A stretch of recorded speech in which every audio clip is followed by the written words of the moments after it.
G'day guys, it's Adam Kogan here and I am with William Liebenberg again. How are you, William? I'm well, thank you, Adam.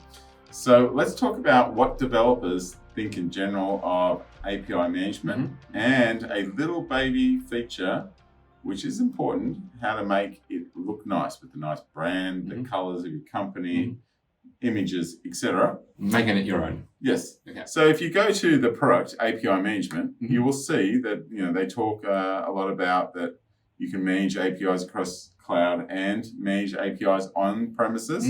You can do a whole lot of security stuff to protect yourself. Rate limits and caching. Oh yes, very important features. Yes. And then the little one we've talked about in the past, which is mocking. That's right. API first.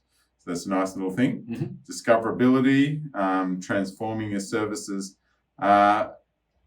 Obviously security is super important. But if you look down at some of the testimonials, one of them says here, customization is the strongest feature for us. It's not even in the features. It allows us to highlight our brand. Okay. So, we have a bunch of rules here about, Swagger essentially, or the Open API specification. But there is a little video here. And if you start at around 3 minutes, you can go for a few minutes. He talks about how to customize this portal to make it look your own. It's very nice. It's quite easy to do this customization. And this portal is now open source as well. So you can host it completely by yourself. Awesome.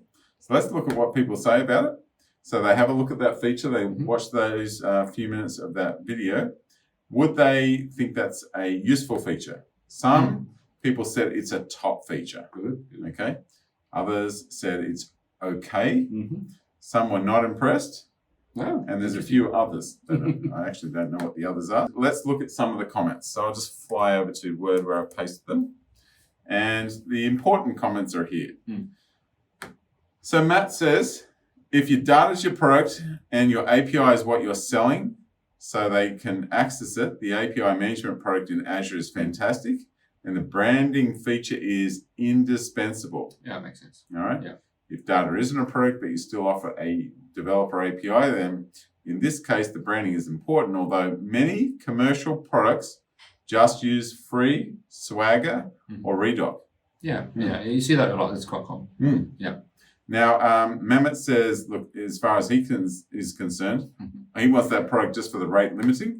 Oh, yeah. Okay. It's very easy to just get it for free. John, our French friend, he says it's a great topic to talk about. The security layer is what he cares about. And let's finish off with Jason's comment here. API management works well for large organizations with many APIs where they are composing these APIs to build new apps. For smaller organizations, the cost may be prohibitive. So the top end version of API management is very expensive, but the standard tier is actually it's very affordable. It's the same price. A couple $100 a month. Yeah, same price as what you cost to host your app service. That's actually not too bad. You get a lot of cool features out there. So in general, having talked to most of the developers about it, what's your feel of what they think? So far, everyone loves it. As soon as they see it demonstrated, then they just want to jump in and use it. They think it's quite useful. Up until that point, they probably would have heard a few scary stories, mainly about the cost. But if you take away the cost issue, then I think they're very happy. Well, there you have it. You've heard it straight from the horse's mouth. William runs a lot of the projects, talks to a lot of the devs. API management is a good tool, and you can brand it and have, use the open source portal for that. So that is awesome. So thanks, William. This is Adam Kogan signing off for SSW TV.